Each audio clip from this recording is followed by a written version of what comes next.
की काय बोलावं आता शब्दच सुचत नाहीयेत. आताच 5 मिनिटापूर्वी बीडमध्ये आष्टी तालुक्यात पुन्हा अशी एक अतिशय हलवून अशी घटना घडली आहे. म्हणजे संतोष देशमुखचं पुन्हा रिपीट आता इथे झालेलं दिसतंय आपल्याला. एक विलास बनसोड नावाचा अतिशय छोटा 23-24 वर्षाचा मुलगा जो एका ठिकाणी एक क्षीरसागर कुटुंब होतं, त्यांच्याकडे तो ट्रक ड्रायव्हर म्हणून काम करायचा गेले 4 वर्ष.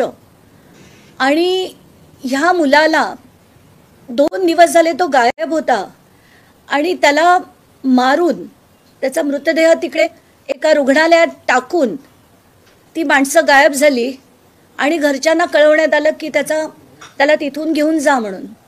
आत्ताच त्यांच्या घरच्यांशी बोलले आणि त्याचे ते पिक्चर्स बघून पुन्हा हलून निघालोय आपण. जसे संतोष देशमुखांचे होते एक्झॅक्टली तशीच पिक्चर्स पुन्हा एकदा आली आहेत. आणि हे सगळं बघून काय बोलावं काय बोलावं तेच काही कळत नाहीये.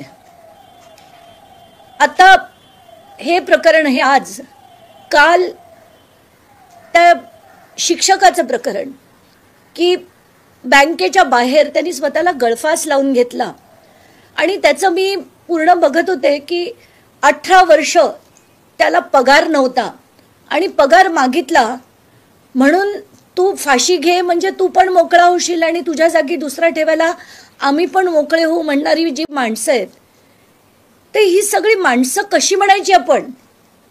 ही जनावर आहेत. हे जे शिक्षकाच्या घडलं आता या बनसोडेच्या बाबतीत घडलंय, ही माणसं असूच कशी शकतात? 3 महिन्यापूर्वी अख्खा महाराष्ट्र हलून निघाला असं संतोष देशमुख प्रकरण झाल्यानंतर सुद्धा पुन्हा एका असंच युवकाला मारलं जातंय. इतक्या विचित्र क्रूर पद्धतीने तर मला खरंच काही कळत नाहीये काय चाललंय, कुठच्या दिशेने आपण नेतोय आणि सगळेजण काय करतायत, सरकार काय करतंय, त्याच्यावर काही पावलं का नाही उचलत आहे.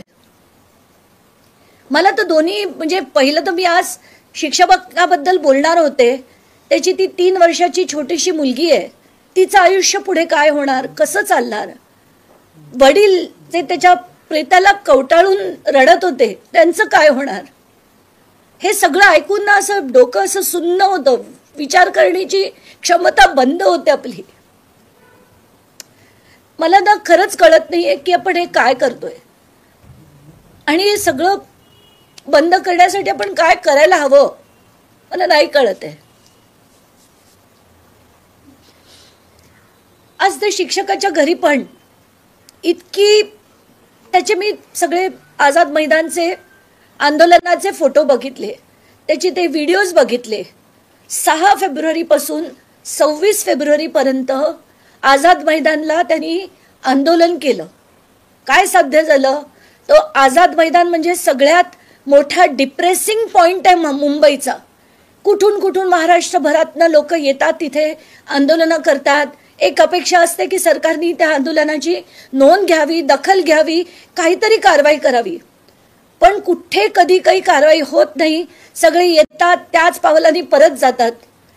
कुठल्याच गोष्टीत कधीच काही कारवाई होत नाही.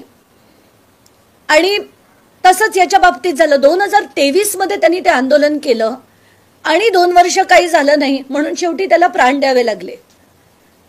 आता बास करा, तुमच्या त्या ड्रामामध्ये कोणाला इंटरेस्ट नाहीये.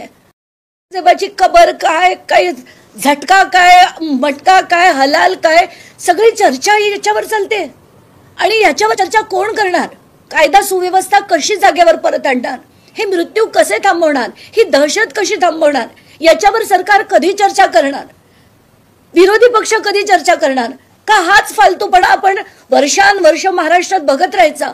ते तरी एकदा सांगा आम्हाला. बास करा आता. हात जोडून विनंती आहे सगळ्यांना, सत्ताधारी पक्षाला पण, विरोधी पक्षाला पण, पोलिसांना पण, सगळ्या यंत्रणांना पण हात जोडून विनंती आहे आता. जरा काहीतरी महाराष्ट्राच्या भल्यासाठी करा आता. बास. आज आता जो पुन्हा एक मृत्यू झालाय त्याचे तर चित्र तीच आहेत, तशीच आहेत, संतोष देशमुखांसारखीच आहेत. रात्री 1:30 वाजता हे सगळं कळलंय. हलून निघालं होतं. विनंती आहे, सगळं थांबवा आता. मुख्यमंत्र्यांनी आता तरी अधिवेशनात काहीतरी सांगावं.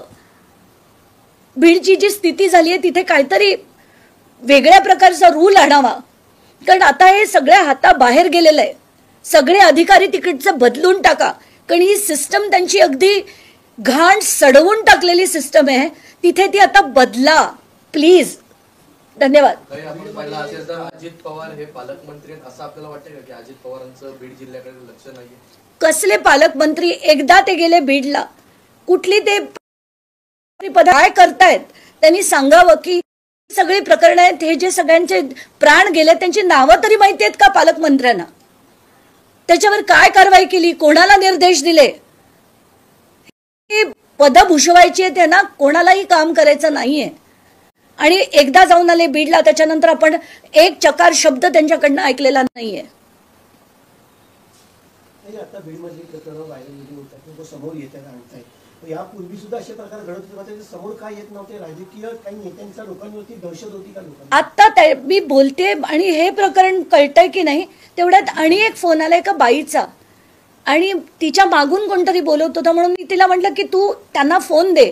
तर ते मुलाचे वडील होते, त्यांना 2 मुलं, ते जिनिंग मिलचं काहीतरी काम करायचे. त्यांनी पैसे उसने घेतले होते त्या एका माजी नगर अध्यक्षाकडनं, आणि त्याच्यात कोण हेमंत पिंगळे म्हणून उबाटा गटाचे कोणतरी जिल्हा उपाध्यक्ष होते, त्यांच्याकडनं पैसे घेतले होते. तर एक मुलगा शेवटी त्यांच्या इतक्या जाचाला कंटाळला की तो निघून गेला तिथनं. त्यांच्याकडनं मी माहिती घेत होते. माझं तर डोकं तर सुन्न होत चाललंय. त्यांचा पहिला मुलगा गायब आहे आणि एका मुलाने जीव दिला.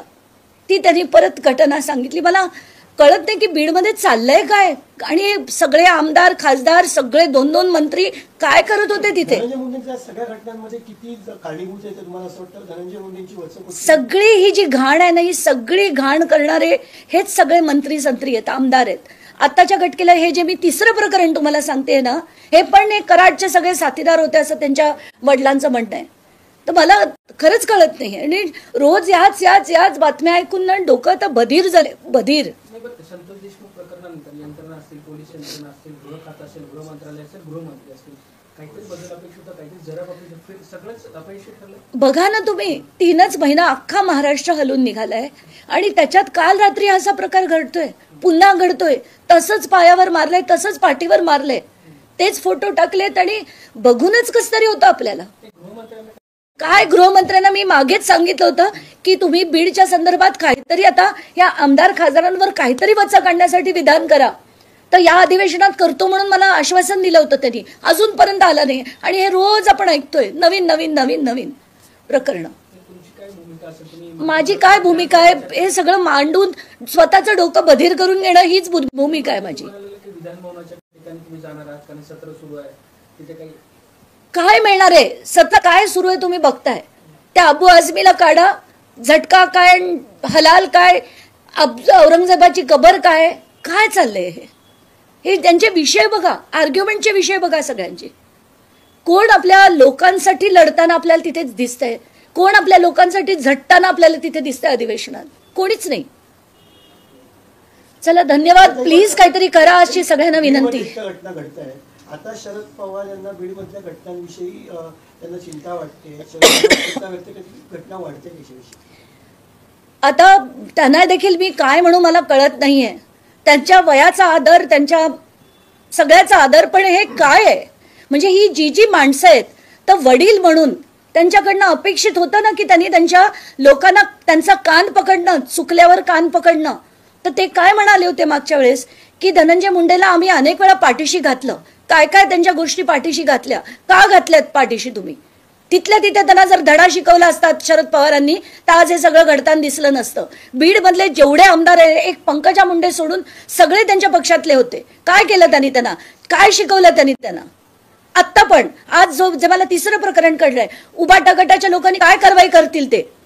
जसं शिंदे गटाच्या माणसांवर मी आता सांगून ते त्यांचा बोर्ड उतरवला आणि त्यांचं घर त्यांना परत मिळवून दिलं, तसं या सगळ्यांनी प्रत्येकाने त्यांच्यावर कारवाई केली तरच हे सगळं बंद होईल. या सगळ्या पक्षांना गरज आहे, खरं तर सगळ्या पक्षांना गरज आहे की वर कारवाई करावी. प्रत्येक असा माणूस जो चुकीचा वागेल त्याच्यावर कारवाई करणं हे प्रत्येक पक्षाकडनं अपेक्षित आहे. आणि जर हे होत नसेल, हे सगळं थांबत नसेल, तर या पक्षांवर बहिष्कार टाका अशी सुद्धा मागणी करणं गरजेचं आहे. धनंजय मुंडेंच्या प्रकरणात मागे तुम्ही अजितदादांची भेट घेतली होती. आता पालकमंत्री आहेत आणि घटना वाढतात आहे. आता तुम्ही अजित पवारांशी काही भेट देणार, त्यांचे संबंध- मला कोणाचीच भेट घेण्याला मला काही अर्थ वाटत नाहीये. सगळ्यांची भेट घेऊन सुद्धा 3 महिने कोणीच काही कारवाई केली नाहीये. आता मी कोणाचीही भेट घेणार नाहीये. मला फक्त वाटतं थांबलं पाहिजे, गृहमंत्रींनी हे थांबवलं पाहिजे. आणि पहिलं तर पूर्ण पोलीस जो विभाग आत्ताच्या घटकेला बीडचा आहे ना, त्यांना बीडच्या जिल्ह्याबाहेर टाकून सगळ्या नव्या लोकांना आणण्याची गरज आहे. आणि तसे निर्देश गृहमंत्र्यांनी द्यावे अशी त्यांना नम्र विनंती आहे माझी. बीडमध्ये जाती व्यवस्था मोठ्या प्रमाणावर आहे. त्यामुळे आता एसपी जे आहेत नवनीत कावत यांनी प्रत्येक पोलीस स्टेशन किंवा त्यांचे जे अधिकारी आहेत त्यांना सूचना केल्या होत्या की आडनाव त्या ठिकाणी लावू नये, ज्याच्यामुळे जात उघडकीस येते. याची सुरुवात जी आहे ती नवनीत कावत यांनी स्वतः केली. त्यांची नेमप्लेट आता फक्त नवनीत IAS ऑफिसर म्हणून असं त्या ठिकाणी पाहायला मिळालं. नाही, त्यांचे प्रयत्न नक्कीच आहेत, पण तिथे सगळ्यांनाच माहिती आहेत की कोण कोण त्यांची आडनावं काय आहेत. तर पाटीवर लिहिल्याने काही फरक पडत नाही. बहुतेक सगळ्यांना सगळ्यांची जात माहिती आहे. आणि आपण जातीपातीत नको पडूया. आता आपण बघतोय ही जी प्रकरणं होती ती सगळ्या जातीतल्या लोकांची आहे. सगळ्या जातीतल्या लोकांनी सगळ्या जातीतल्या लोकांना मारलंय. त्यामुळे जी बदलायची ती तिथली प्रवृत्ती, जात नाही. त्यांच्या